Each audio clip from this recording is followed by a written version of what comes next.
USATF Throws Festival, Marc Anthony Minichello, 271-2, 82-65. Last year, you made a very courageous and ambitious move to squeeze this in between Southeastern Conference Championships and regionals. Was there just a more, I mean, you're always going to come and compete at the highest level, but was there a more relaxed feel, knowing that it wasn't like the meat in a Javelin sandwich? Yeah, I mean, when you're in the college system, you have some big meets that you have lined up for the whole school, your team, and your whole community. I don't really have that anymore. I'm kind of an outlaw on my own, just kind of figuring out the Wild West. But I knew this one was coming up, and I knew I wanted to give it my best. So to be able to fit it in and kind of prioritize it a little bit was great.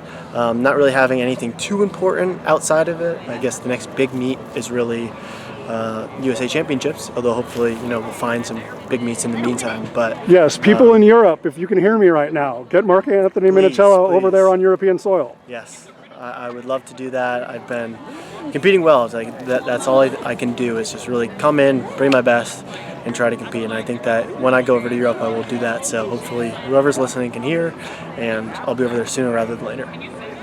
Obviously, having the familiarity of being around, Donovan and Curtis and and Ethan and so many of your amazing American peers, but then obviously when we get Sindri, and we get Cameron and then it really, it's the USATF Throws Festival, but this is an international celebration, and you guys are one of the two marquee events along with the women's shot put. Like, how much does that mean to you that it's like you're given that stage and that showcase? Yeah, I mean, I've grown to love competition. I definitely was scared of it kind of growing up.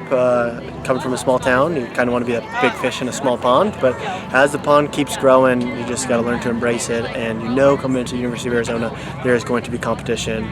The world's going to be here. There's going to be people who throw far, so to be able to throw the farthest, I'm just blessed. Does the energy in terms of like just really being able to appreciate the competitions, because you knew back when regardless of what university you were representing, like that it's like, okay, these weekends, even back in March and April, and then obviously certainly in May and June, this is going to be happening. Like, I mean, does it mean more because you not only you get to be more selective, but there's just the reality of not as many meets on a calendar now as opposed to collegiate? Yeah, you definitely get to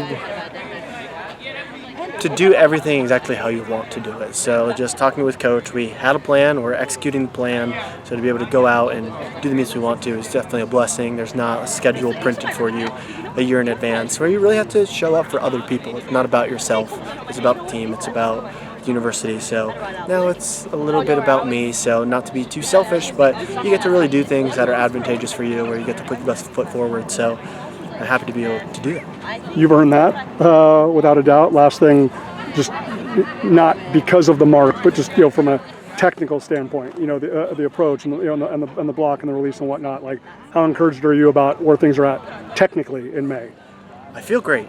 The body feels good. I'm happy and healthy. So if that stays, I think that we'll have a great season. As far as throw looks technically, I think that I'm getting away with some things because I'm feeling so good right now. So if we can clean things up, I don't think there is a limit. I think that I can throw really far. It's just going to be about timing, figuring things out, making sure everything is cohesive and working together. So there's no doubt in my mind Coach Babbitt will be able to help me do that. I have great training partners at University of Georgia, great team behind me. So we'll figure it out. We'll be strong when it matters. And the goal is to really compete internationally, to go see those Europeans, to go see the people from Africa and Asia, and really just put my best foot forward. So I'm excited to do that, clean some things up, get in front of the right crowd, get in front of the right competition, and who knows?